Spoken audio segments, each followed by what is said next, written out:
Welcome back to Cure for the Common Game. Today, in deck number 562, we're going to talk about Dromar the Banisher. Now, this is not a surprise deck at all. Y'all actually saw me build this deck. I did those two videos. Was going to be one, but it was part one and part two because they were about an hour and a half long on the entire, from start to finish, building this deck. So let's go through what we ended up with, shall we? Well, we got Dromar from Invasion. Now, white, blue, black, and 3 for a 6/6 dragon. Flies. When Dromar deals combat damage to a player, you can pay 2 and a blue. If you do choose a color, return all creatures of that color to their owner's hands. Now, all 5 of these second wave dragons is what I call them, the 3-color dragons from Invasion. All 5 of them had a... they were all 3 colors, and their center color had that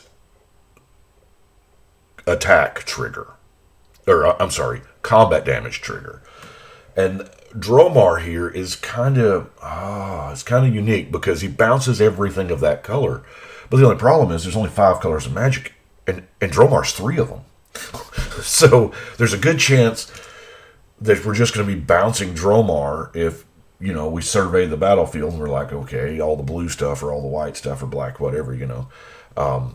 If we're lucky, it'll be green or red, but, you know. So you choose a color, bounce all those things. So the theme we ended up going with was number 1, bounce, and number 2, those 3 little words, choose a color. So first, let's look at, this is not a creature-heavy deck at all. So we'll look at those creatures. Just there's 6 other. Well, there may be others in other categories, but the choose a color played a very, very major role. Actually, let's go ahead and do that. We have a lot of cards that say color hate, like hibernation. Return all green creatures to owner's hands. We have insight. Whenever an opponent... Wow, this is remarkably green hate, isn't it? An opponent successfully cast a green spell, draw a card. Ether Gust. I'm experimenting with some lighting here. As you can tell, we're a little brighter than we normally are. I hung up this light during a online paper game on Whereby, so...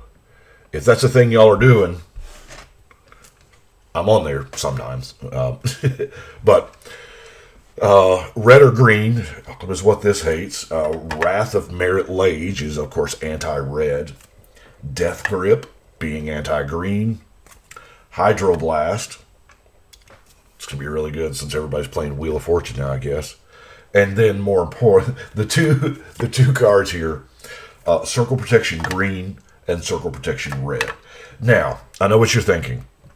All these cards are useless if we're not playing against those 2 colors. Well, I mean, you're exactly right. But what we've got is color word changing abilities. And the very first one was Sleight of Mind. It did a spell or permanent by replacing a color word. So you can slight that Circle Protection Red to Circle Protection Black if you need to, or, you know, any other color. There are many, many versions of that. We have the Tidal Visionary that just taps to make a creature become the color. It doesn't change color word, but it is color changing in the fact that if you've got the Circle Protection Green and the blue creature's coming at you, you can... now it's green. We have Mind Bend, which Mind Bend being... this only does changes the text of a permanent, so you can't change, like, you know, a spell on the stack.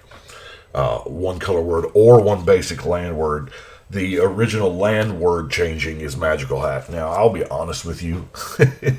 I run Magical Hack most of the time to interfere with People's Urborg, because nothing is more amazing. Because now Urborg, it's a colorless identity card because there's no mana symbol on it. It just says all lands are swamps. So you can hack it to all lands are islands. super funny. But Mind Bend also changes Sway of Illusion.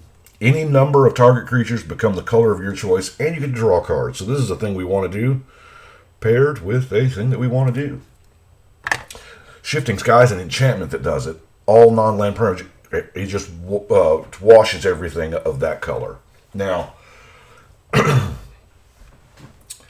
this almost didn't make the cut, to be honest with you, because this is an enchantment version of Painter's Servant, essentially. I know there's some nuance there. Intentionally don't want Painter's Servant because I don't want to bounce all of our stuff all the time. But Painter's Servant is good with some of those dragons. Just, I didn't think it merited this one. Now, Whim of Volrath is the one that we really want to focus in on here, because it changes a color word or a land word. It just changes it till end of turn, but this Joker has buyback. Oh, I love buyback. So far we are color hating, and we're changing the color words to whatever it is that we want. And we haven't cast Dromar yet because we hadn't seen no ramp, have we? I'm going to count the Stormscape Familiar as ramp because he is in the middle color, and he does make the white and the black cheaper. Both of those colors we're playing, so it's cool. We have Dark Ritual, of course, and then our bevy of 3-mana rocks: Azorius Keyrune, Azorius Cluestone, Dimir Locket, Orzhov Cluestone, Orzhov Keyrune. Got to have the Obelisk of Esper and the Scuttle Mutt. Now, so we're playing Dromar, we're attacking, we're slighting stuff. Warp Devotion really, really grabbed me, because we're going to be bouncing stuff to their hands. And when we bounce, they now have to discard. Now, this is everybody, so we've got to discard too. So it's kind of one of those very, very careful things. So this led me down the actual bounce rabbit hole. So that's where I went. And of course, with bounce, you're going to start off with Unsummon and a Boomerang. That's just how we're going to do it. Eye of Nowhere is a sorcery Boomerang. Same card, just a sorcery. It's got Arcane, so you can splice into it if that's your jam. Chain of Vapor, Deny Reality, Baron's Unmaking, Dissipation Field. Whenever a permanent deals damage to you, bounce it. So that right there, not bad. It kind of discourages attacking you, And then, Cowardice. Creature becomes the target of a spell or ability, bounce it. This right here is the bane of all Voltron decks. A little bit of a card draw with Tidings and Mind Spring. A few cards I had to put in here. Dromar's Charm. Let's face it. It's Dromar's deck. I had to do it. Is that... Oh, nope. That's more on the glare. So let's still finding the perfect positioning. So, and whoa, that ain't it. Dromar's Charm and Dromar's Cavern. Now, the lair lands back from Plane Chase, they are lairs, and they're bounce lands. This was the precursor to the Ravnica bounce lands, come into play. You got to bounce a non-lair land. Everybody likes to bounce their... the thing with bounce lands is you bounce your vivid lands to get more counters on them when you replay them. But the beautiful part about these is these don't come into play tapped. These are untapped lands. So, Whisper Silk Cloak is in there. Excuse me. Because Dromar has to deal combat damage for his thing to go off, and that's always risky putting your 6-mana commander in combat every turn. Whisper Silk Cloak helps that on all fronts, The rest of the creatures here that we have: Riddlemaster Sphinx. Enters the battlefield, return a creature. You know, it does the bounce thing. So does Manowar. We're getting a little on the... Let's try this. There we go. That's a little better. Reflector Mage. You know, it bounces. Tide Hollow Strix. This is just an amazing card. I don't have to tell you all that. It is just absolutely great. Flying, Death Touch, 2 mana. Order of the Sacred Torch, another card that we can, you know, slight to whatever color that we want to just tap it to counter a spell. And then the Esper Chroma. There is a whole lot here. Now, Sphinx of the Steel Wind is... pro red and pro green kind of knocks it out of a whole lot of mutate shenanigans. Because a lot of those cards are either one of those two colors. So, using it here, it's just a good beater. 6/6 with, you know, all those abilities. Merchant Scroll's going to tutor up one of those color changing effects that we need. Let's look at some removal. Head games. This is just funny. I love head games. This is kind of a spell version of the Jester's Mask. You know, you give a player a new hand, and it's you can be very, very political with this. This can curry some favor. Head games is probably one of those cards that you might allude to that you have. So it's to maybe curry some favor. Hey, you know, it would be nice if you had, you know, if I get you this, you know, if I put the Wrath in your hand, will you cast it? You know what I'm getting at. Portcullis. There can be only 2 creatures, so that's really, really good for this particular deck, because we're not creature heavy, and we don't have a lot of board wipes. As a matter of fact, I think we may have 1, which it needs more, obviously. Well-laid plans.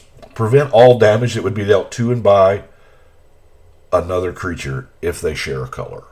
So, another kind of protects you from, or protects your creatures.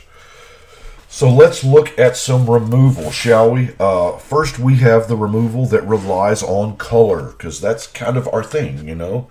We're swapping colors out. We have Deathmark and Celestial Purge. To a lesser degree, Terror, you know, it's non-black. If you need to terror something black, you can, you know, you got your Slight ready, that's a thing. Reciprocate, Ashes to Ashes, Jaded Response, you know, it kind of references color. Aura Blast. Now, I chose Aura Blast because, you know, over, like, Demystify, simply because, you know, you draw a card. I am running the Disenchant.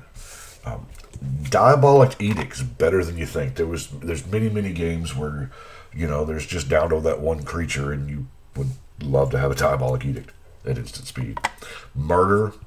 Our 2 board wipes here are Soulquake. You want to talk about bounce? I've always called this like the bounce of God, because it's double fold. You know, anybody who's relying on their board presence is set back, and anybody who's relying on their graveyard presence is also set back. And then, of course, we've got our Planar Cleansing. Now we have got our non-basic lands. There is nothing special in here. It is just your run-of-the-mill, pretty much tap lands. Dimir Guildgate, Dismal Backwater, Orzhov Beliska, Scoured Barrens, Orzhov Guildgate, Forsaken Sanctuary. Gotta have our Rogue's Passage, right? Evolving Wilds, Esper Panorama, Azorus Chancery, Meandering River, Azorus Guildgate, Tranquil Cove. And that is it for Dromar. That's what we...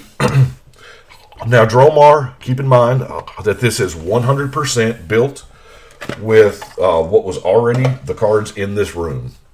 So, it's... yeah, there are some a lot better choices that we could have made, but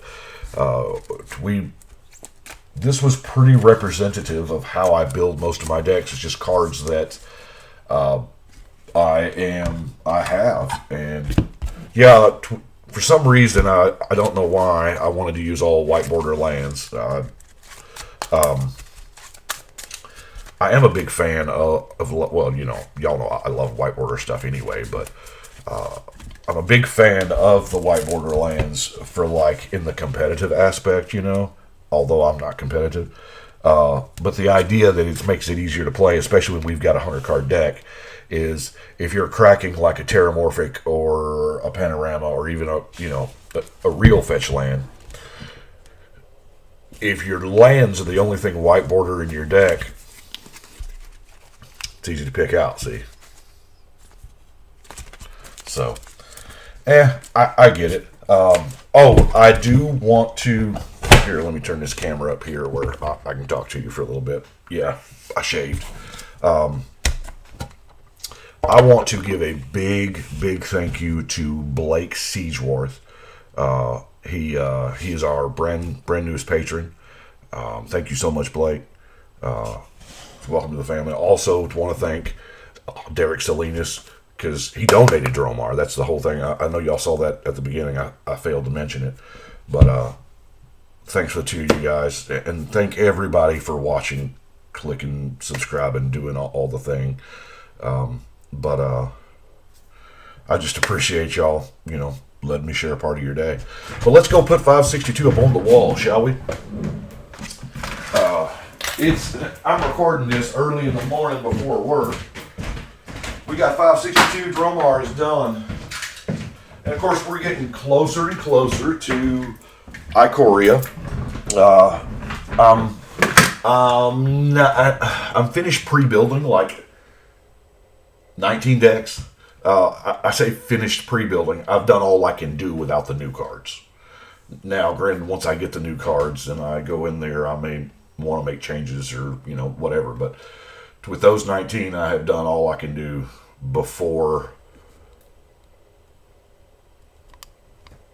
I really got to do something about that light. Before the new stuff hits. And heck, we're getting 2 sets. So that's the thing. Anyway, I appreciate y'all watching. Like I said, I've been we've been doing some magic on Whereby, and y'all let me know what you think. Right now, we're gonna shuffle and cut.